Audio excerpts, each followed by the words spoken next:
And good evening, everybody. Everyone's asking, so when is it going to hit? Idalia is projected to make landfall in Florida tomorrow. And you're going to see a satellite footage of the storm as it approaches Florida. Our chief meteorologist, Tim Deegan, is joining us now. So, Tim, at this point, we're getting close. What do we need to know before Idalia makes landfall? I would say basically that if you were kind of iffy as far as whether or not it was going to hit, it is going to hit here on the First Coast, no doubt about it. So let's take a look. Here are the numbers.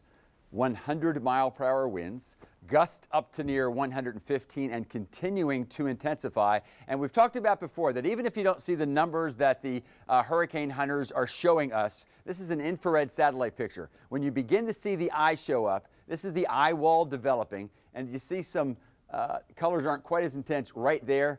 So when you see that become distinct, instead of 972 millibars, you're going to see 960 or lower, and that means a Cat 3 hurricane. And pretty much going on track. Now, when I say pretty much, that's a little easier for me to say because we don't have to worry about the 15-foot storm surge that some folks will have over the Big Bend and the Nature Coast. It's going to be right under the core and just to the right of landfall. So that's why for those folks, literally every 10 miles is going to make a humongous difference. It'll go from just maybe a foot or two to a catastrophic storm surge. For us, there's been a slight shift in the forecast. The hurricane isn't actually shifting all that much, but that doesn't really change what's going to happen with our weather. Okay, let's take a look at the watches and warnings because they really are meant to tell you a lot in a brief period of time. Hurricane warning. That means in all of these counties, at least for a brief period of time, you could have some hurricane conditions. We're thinking primarily Cat 1, although almost Cat 2. You can imagine it's coming out of the Gulf and will slowly lose its intensity.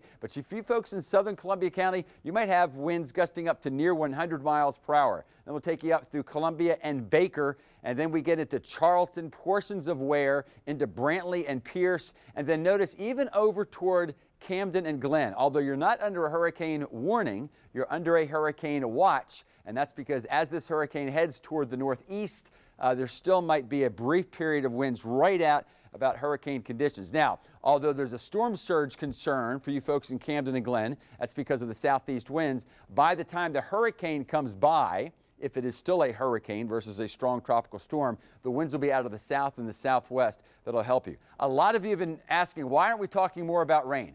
We're going to have downpours, no doubt about it. But see these intense colors? That's where the rainfall amounts of 6 to 10 inches and widespread flooding is expected. And notice that's going to be not to the right of the motion of the hurricane, but off to the left.